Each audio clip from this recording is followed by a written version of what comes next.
Hi, this is Caterina from District. Welcome to our weekly tasting note. I am here today together with Michael Terrien.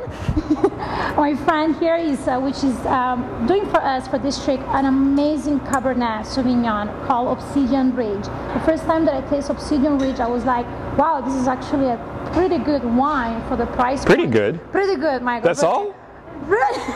Really good there wine. We go. Thank you, Michael. How do you make such a spectacular wine for such a great price point? Thank you, Caterina. It started 10 years ago when my partner Peter Molnar found an ancient orchard up in Red Hills of Lake County. Nobody knew what Red Hills of Lake County. It didn't exist actually back then. There certainly weren't any vines, or very few vines planted up there.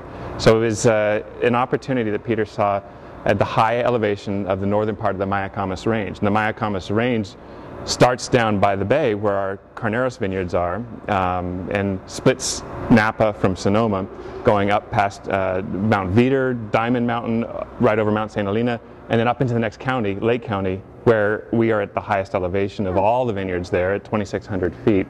An extraordinary piece of ground with these back then bonsai walnut trees that didn't have any irrigation. They were dwarfed, they were gnarled, and it was clear that this was a special place to grow.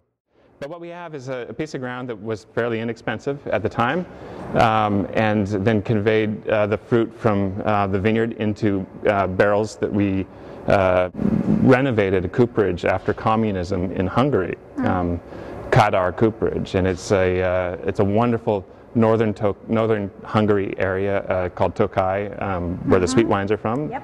But it's very slow-growing trees up there due to the cold and the rocky soils, and as a result is the flavors that contributed to the wines, which are extraordinary. So besides being a great winemaker, it's also the soil that makes a lot. It's only that. Yeah. Our role as a winemaker is to get it from the vineyard into the bottle as responsibly as possible, allowing the place to show through its tannins, its flavors, conveying it through these excellent barrels.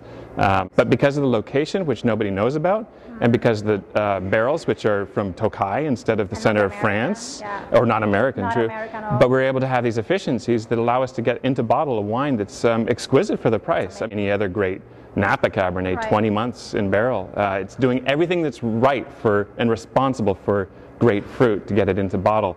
So what's the name Obsidian come from? Obsidian, of course. So in addition to the bonsai walnut trees, it's littered, absolutely littered. The slopes are littered with glass, and that's what obsidian is. It's the last stuff out of a volcano. Very cool as it emerges. It's not explosive, but it hardens up as big chunks of glass, black glass, and it's absolutely covering this vineyard, from chunks the size of a VW Bug to BB-sized little pebbles. Wow.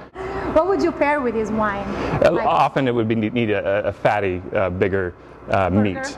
Burgers certainly, if you want to go sort of like low rent. Yes. But the New York steaks with a good age on it certainly are great too.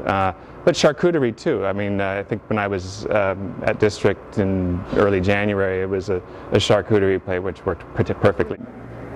The 2007 Obsidian Ridge, which you've just recently brought into District, it's perfect at the moment. It's certainly capable of lasting another decade due to the tannins and the richness. But what we like about this particular vintage is the fruit. Now we've learned the vineyard, and the vines are 10 years old. Here we have good fruit without an excessive amount of tannins, but it needs the fatty richness of good meat dishes to balance that out.